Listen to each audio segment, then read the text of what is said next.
இன்று அவருடைய சத்தம் எழுதியவர் சகோதரர் சகரியா புனன் அவர்கள். நாள் அக்டோபர் 4. தெய்வீக அன்பு தனிந்திடக்கூடாது. அன்பற்ற சூழ்நிலையை நாமும் அன்பற்ற உள்ளத்தோடு சந்திக்கலாமா?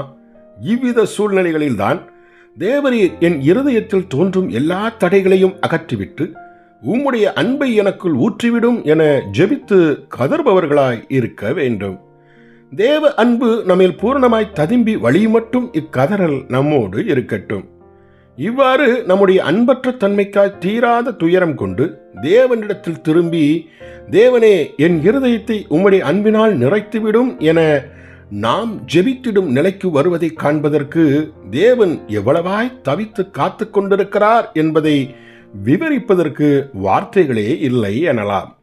ஏதோ தேவன் தம்முடைய அன்பினால் நம்முடைய இருதயத்தை நிரப்புவதற்கு விருப்பம் இல்லாதிருப்பது போல, தேவ அன்பு என் உள்ளத்தில் நிறையட்டும் என முடிவில்லாத ஜெபத்தை நாம் செய்திட வேண்டியதில்லை. ஆம், எவ்வாறு திறந்து வைக்கப்பட்ட ஒரு அறையில் சூரிய ஒளி பாய்ந்து நிரப்புகிறதோ அதை போலவே நம்முடைய இருதயத்தை தம்முடைய அன்பினால் நிறைத்து விடுவதற்கு தேவன் மகா விருப்பம் கொண்டுள்ளார். நாம் சுவாசிக்கும் காற்று நம்மை சுற்றிலும் சூழ்ந்து நெருக்கி இருப்பதைப் போலவே தேவ அன்பும் நம்மை சூழ்ந்து எப்போதும் நெருக்கி நிற்கிறது. அந்த அன்பு உள்ளே பிரவேசிக்க முடியாமல் கதவை மூடி தடை செய்யாதிருங்கள். நீங்கள் மாத்திரம் தடைகளை அகற்றி கதவை திறந்து விட்டால் தேவ அன்பின் வெள்ளம் உங்கள் உள்ளம் புலங்காகிதம் அடையும்படியாய் நிறைத்து விடுவதை காண்பீர்கள். இந்த அன்பின் ஜீவியத்தை வாழ்ந்து விடும்படி தீராத வாஞ்சி கொண்டவர்கள் மாத்திரமே பரிசுத்த ஆவியானவர் தங்களை நிறைத்து விடும்படியாய் எப்போதும் தங்கள் இருதயத்தை கழுவி சுத்திகரித்துக் கொள்ள ஜாக்கிரதையாய் இருக்கிறார்கள்.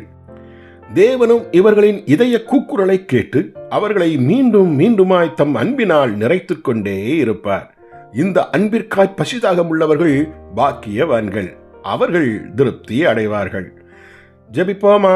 எங்கள் பரலோக தந்தையே, எங்கள் இருதயத்தில் உமது அன்பு எந்த சூழ்நிலையிலும் ஆட்கொண்டிருக்க உதவி புரிந்தருளும்.